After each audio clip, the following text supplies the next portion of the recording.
हमारे साथ संजय राउत साहब है, उनसे बात करते हैं। सर, एनसीपी शरद पवार साहब के हाथ से निकल गई, अजित पवार को मिल गई है। अजित पवार को मिल गई है, लेकिन पार्टी शरद पवार साहब ने बनाई। चुनाव आयोग के सामने बैठे हैं आर्गुमेंट के लिए, लेकिन चुनाव आयोग उनको नहीं मानते हैं।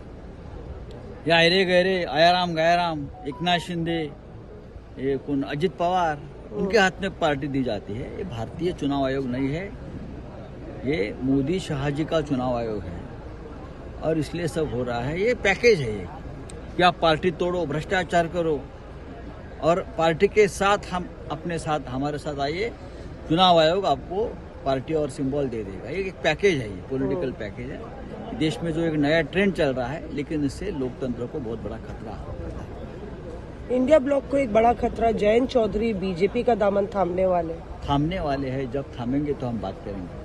डील पक्की हो गई सर, ऐसा बता रहे हैं कि उनको कितनी सीटें मिल रही हैं और अखिलेश का भी एरोगेंस और अहंकार शायद पचा नहीं पाए। अभी मैं क्या बोल सकता हूँ, उत्तर प्रदेश की राजनीति है, मैं महाराष्ट्र के बारे में बोल सकता हूँ।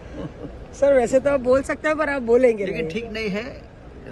जयंत चौधरी ने अगर ये निर्णय लिया है, हाँ, तो मुझे लगता है ये उनकी क्रेडिबिलिटी का भी सवाल है। बार बार इस प्रकार से पाला बदलने से ये नीतीश कुमार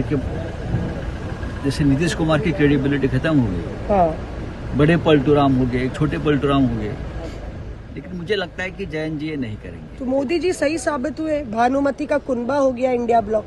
नहीं, जब चुनाव आप लीजिए, आप मुंबई महानगर पालिका का चुनाव लेने से डरते हो, हाँ, और देश की बात करते हो। शुक्रिया हमसे बात करने के लिए। संजय राउत यहाँ पे कहते हुए कि शरद पवार जहाँ खड़े होते हैं वहीं से पार्टी शुरू होती है और उद्धव जहाँ से खड़े होते हैं वहीं से पार्टी शुरू होती है। जहाँ तक जयंत चौधरी का सवाल है, उनके लिए ये कदम जो है आयाराम गयाराम की पॉलिटिक्स में अच्छा नहीं होगा।